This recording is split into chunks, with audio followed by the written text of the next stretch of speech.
ਤੇ ਖਬਰਾਂ ਦੇ ਇਸ ਹਿੱਸੇ ਦੇ ਵਿੱਚ ਰੁੱਖ ਕਰਦੇ ਹਾਂ ਫਰੈਜ਼ਨੋ ਦਾ, ਜਿੱਥੇ ਇੰਡੋ ਅਮਰੀਕਨ ਹੈਰੀਟੇਜ ਫੋਰਮ ਵੱਲੋਂ 22ਵਾਂ ਮੇਲਾ ਗਦਰੀ ਬਾਬਿਆਂ ਦਾ ਕਰਵਾਇਆ ਗਿਆ, ਜਿਸ ਦੇ ਵਿੱਚ ਨਾਮਵਰ ਸ਼ਖਸੀਅਤਾਂ ਪਹੁੰਚੀਆਂ। ਇਹਦੇ ਨਾਲ ਬੱਚਿਆਂ ਦੀਆਂ ਕੁਝ ਪੇਸ਼ਕਾਰੀਆਂ ਵੀ ਬੱਚਿਆਂ ਨੇ ਪੇਸ਼ਕਾਰੀਆਂ ਵੀ ਦਿੱਤੀਆਂ, ਜਿਹਦੇ ਵਿੱਚ ਗਿੱਧਾ ਭੰਗੜਾ ਦੀਆਂ ਕੁਝ ਪੇਸ਼ਕਾਰੀਆਂ ਸੀ।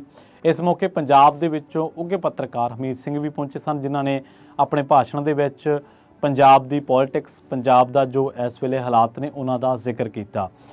ਇਸ ਦੇ ਨਾਲ ਕੈਲੀਫੋਰਨੀਆ ਦੇ ਵੀ ਕਈ ਉੱਘੇ ਲੀਡਰ ਇਸ ਮੇਲੇ ਦੇ ਵਿੱਚ ਪਹੁੰਚੇ ਸਨ। ਇਸ ਮੇਲੇ ਦੀ ਕਵਰੇਜ ਦੇ ਦੌਰਾਨ ਕੁਝ ਖਾਸ ਝਲਕੀਆਂ ਤੁਹਾਡੇ ਸਾਹਮਣੇ ਪੇਸ਼ ਨੇ, ਆਓ ਦੇਖਦੇ ਹਾਂ।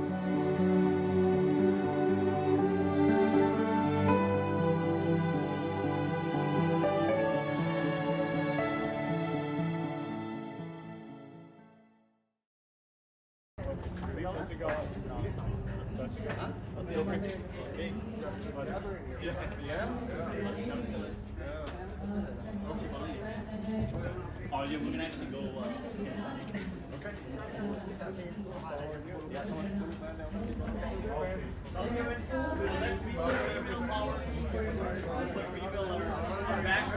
Yes, please.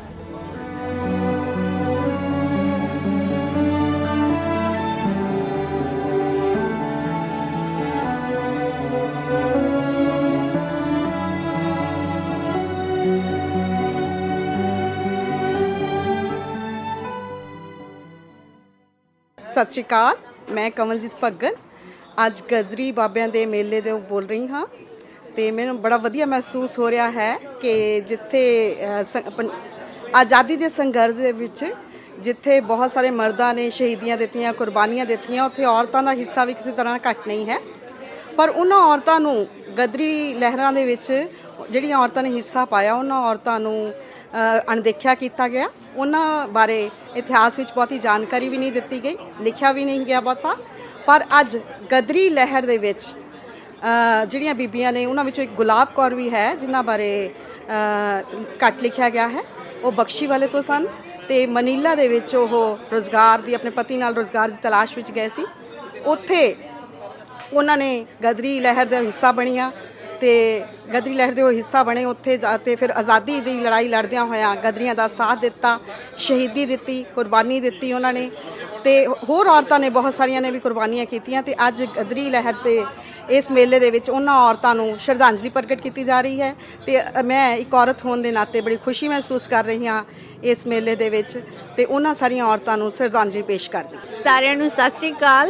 अज असी फ्रेज़नो कैलीफोर्निया दे विच इंडो अमेरिकन हैरीटेज फोरम वालों 22वां मेला गदरी बाबिਆਂ ਦਾ मना रहे हैं।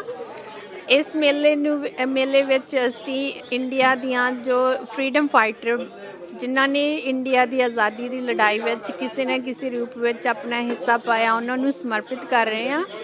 सो इस मेले दे विच सारे जिन्ने भी पहुँच रहे हैं उन्हों का बहुत बहुत स्वागत। मेरा नाम शरणजीत धालीवाल है ते मैं सारिਆਂ ਨੂੰ ਇੱਥੇ ਆਇਆਂ ਨੂੰ जी आया ਕਹਿੰਦੀ ਹਾਂ। ਤੇ ਸਾਡਾ ਅੱਜ ਦਾ ਮੇਲਾ जो ਅਸੀਂ ਵੂਮਨਸ ਨੂੰ ਸਮਰਪਿਤ ਕਰ ਰਹੇ ਹਾਂ, ਉਹਨਾਂ ਦੇ ਨਾਂ ਤੇ ਇੱਕ ਬੁੱਕ ਵੀ ਰਿਲੀਜ਼ ਕੀਤੀ ਹੈ ਜਿਸ ਦਾ ਨਾਮ ਇਨਕਲਾਬੀ ਬੀਬੀਆਂ, ਜਿਨ੍ਹਾਂ ਬਾਰੇ ਆਪਣੀ ਹਿਸਟਰੀ ਵਿੱਚ ਕੋਈ ਖਾਸ